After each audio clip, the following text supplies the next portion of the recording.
तो सरकार जिस नफरत को परोस रही है, जिसको बेच रही है, वो नफरत अब अपने आखिरी मरहले में है। इस भारत के लोगों को ही चाहते हैं कि वो एकत्र होकर इस देश के अंदर जो गंदी राजनीति चल रही है उसको बदलें। उनके यहाँ जितने भी एमएलए खड़े हुए थे, जीते थे, हर जगह पैसा बटा था। नमस्कार, मैं इस वक्त जंतर मंतर पर मौजूद हूँ। कल हमने आपको एक बड़ा कार्यक्रम दिखाया था वेलफेयर पार्टी ऑफ इंडिया के द्वारा, जो कि एक पब्लिक मीटिंग थी, पैनल डिस्कशन था और उसमें बड़ी जो है ज़रूरी मुद्दे उठाए गए थे। लेकिन मेरा सवाल वही है कि क्या जनता उन मुद्दों को उतनी संजीदगी से लेती है जितनी आप बात कर रहे हैं? देखिए, सच्चाई तो यह है कि जनता को पूरी तरीके से भटका दिया गया है। हाँ। और मैं ये कहता हूँ कि ये जो गोदी मीडिया है, ये जो शाम को 3 घंटे का प्रोग्राम होता है उसका, वो कहीं ना कहीं से वो चीज़ें सेट की जाती हैं, वो सेट एजेंडे होते हैं जो उनके दिमाग में भरा जाता है और उसके द्वारा उनको भड़काने का काम किया जाता है। लेकिन मुझे लगता है कि जनता अब अवेयर हो रही है और मैं सोशल मीडिया का बड़ा शुक्रगुजार हूँ, जिसने सही बातें भी जनता के दरमियान रखी, जो फैक्ट्स थे उनको क्लियर किया है। तो कोई भी चीज़ बहुत ज़्यादा काठ की हांडी, अगर हम लकड़ी की कोई हांडी हो तो उसको आग पर एक बार चढ़ा सकते हैं, बार बार नहीं चढ़ा सकते हैं। तो सरकार जिस नफरत को परोस रही है, जिसको बेच रही है, वो नफरत अब अपने आखिरी मरहले में है। ये लोग समझ रहे हैं कि नफरत से केवल उनका नुकसान होता है, उनका कभी भी फायदा नहीं होता है। तो मैं जहाँ तक समझता हूँ कि जनता अवेयर हो रही है और इतिहास में ये 8-10 साल जो है, जब इतिहास देखा जाता है तो बहुत छोटे काल होते हैं। हम जब पन्ना पलटते हैं तो उसमें 100-200 साल पलट जाते हैं। तो ये 8-10 साल नहीं, भारत बहुत खूबसूरत देश है और इसकी खूबसूरती को बहुत ज़्यादा दिनों तक कोई छुपा के नहीं रख। लेकिन सर, जिन जिन पार्टियों से आप जो है डायरेक्ट कंपटीशन में है, वो अच्छी खासी पैसे वाली पार्टियां हैं।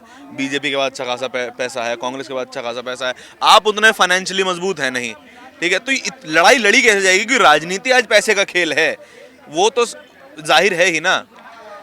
देखिए, ब्रिटिश की हुकूमत जब थी भारत के अंदर, तो उस सरकार, ब्रिटिश हुकूमत के पास ज़्यादा पैसा था या गांधी जी के पास ज़्यादा पैसा था? लेकिन फिर भी उन कांग्रेस के पास जो है अच्छे बड़े वकील भी तो थे, जो खानदानी रईस थे, मोतीलाल नेहरू, जवाहरलाल नेहरू, ये सारे फंड करने के लिए थे उनके पास।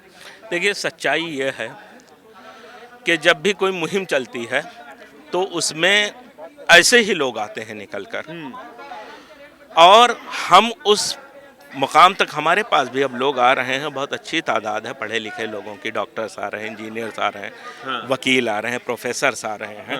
तो एक अच्छी तादाद हमारे पास भी इस तरह की जुड़ रही है और यही वजह है कि हम एक साथ 11 राज्यों में काम कर पा रहे हैं।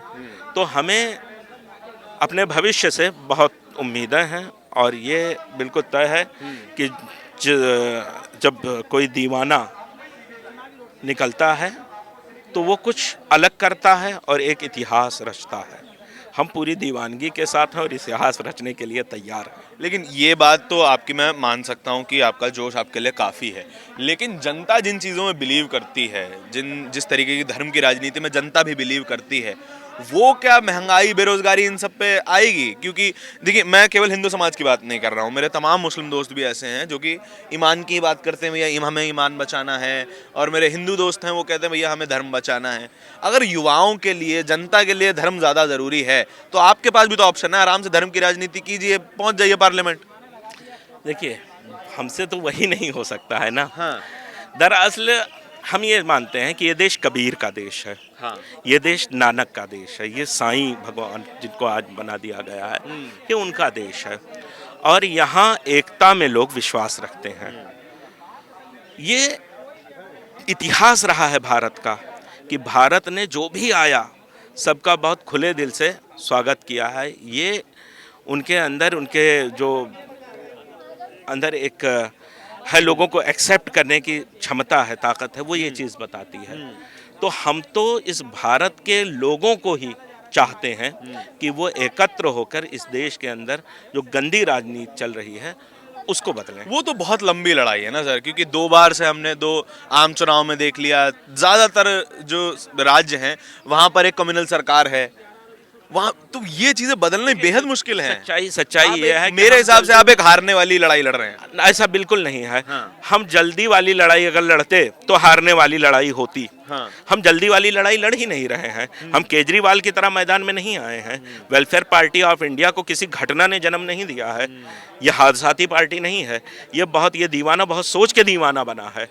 हाँ, यह ऐसा नहीं है। हम लोग जो आए हैं वो पूरी प्लानिंग के साथ आए हैं। हम मर जाएंगे, हम बारिश की वो पहली बूंद हैं जो ज़मीन पर गिरकर फना हो जाएंगे, लेकिन जो आने वाली दूसरी बूंद है उसके लिए हम रास्ता हमवार करके जाएंगे।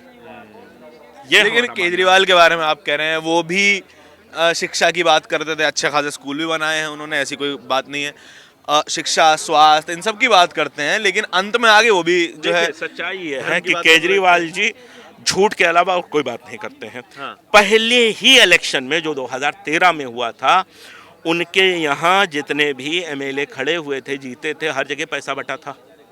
अच्छा, पैसा जी बटा हाँ, था। पैसा बटा है। आप दूसरे इलेक्शन में देखें, पैसा, दारू और सारी चीजें बांटी गई हैं। करप्ट लोगों को, कम्युनल लोगों को, जो बीजेपी से आए, कांग्रेस से आए, सबको उन्होंने टिकट दिया है। तो वो कहाँ ईमानदार हैं? अच्छा, आम आदमी पार्टी वॉशिंग मशीन है फिर? किस ईमानदारी की बात? कितने कम्युनल और करप्ट लोग आम आदमी पार्टी के अंदर आज की डेट में हैं? कौन सी सीट पर उन्होंने पैसा नहीं बांटा है? कौन सी सीट पर दारू नहीं बांटा है? वो एक काउंसलर के चुनाव में करोड़ों रुपए खर्च करवाते हैं, उनके लोग करते हैं। तो आप देखिए कि ये सब चुनावी उनके भी वादे थे, जुमले थे। पूरी तरीके से ये करप्ट पार्टी है।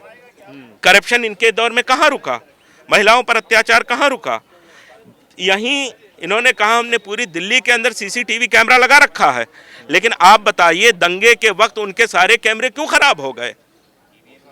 अग्री, ये बात तो है। आप एक चीज जान लीजिए कि ये जो भी लोग हैं, ये आए हैं किसी मकसद के तहत, और उनका मकसद जो है वो केवल और केवल राजनीति में आकर सत्ता को हथियाना है, सत्ता को हथियाकर पैसा कमाना है। हाँ। वही कर रहे हैं। लेकिन आपकी पार्टी पे एक टैग लगाना बड़ा आसान हो जाएगा कि ये तो मुसलमानों की पार्टी है महज, है ना? वो ये कोई सेक्युलर पार्टी नहीं है, सिर्फ मुसलमानों की पार्टी है, क्योंकि उसकी टॉप लीडरशिप में सभी मुस्लिम्स हैं। ऐसा नहीं हैं?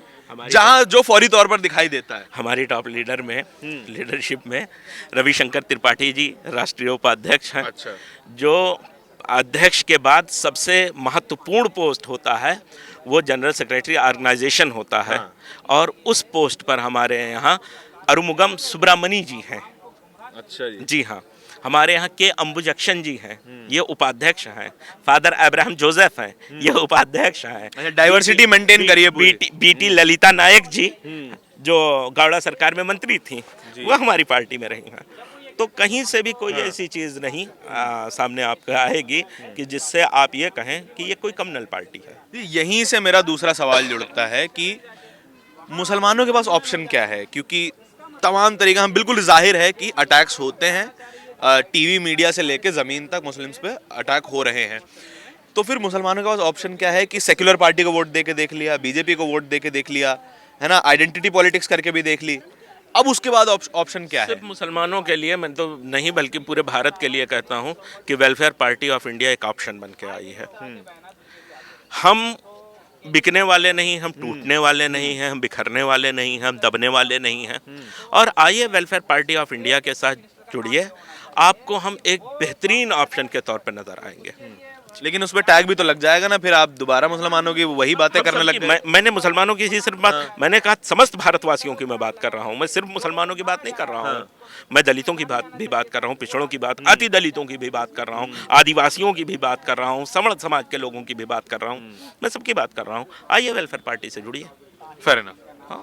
देखिए, न्यूट्रल रहना कोई जो है ऑप्शन है नहीं, आपको शोषित के साथ खड़ा रहना पड़ेगा, चाहे वो शोषित कोई भी हो, सवर्ण हो, गैर सवर्ण हो, या फिर मुस्लिम हो, हिंदू हो, कोई भी, लेकिन शोषित के साथ खड़ा रहना बहुत ज़्यादा ज़रूरी है। और शायद वेलफेयर पार्टी एक ऑप्शन आपको दे रही है कि आप इनकी तरफ देख सकते हैं। आप क्या सोचते हैं पूरी बातचीत के बारे में, इनके विचारों के बारे में? कमेंट सेक्शन में ज़रूर बताएं। कैमरे के पीछे मेरे साथी आशीष के साथ इंडिया इंटरनेशनल न्यूज़ के लिए धारण की रिपोर्ट। धन्यवाद।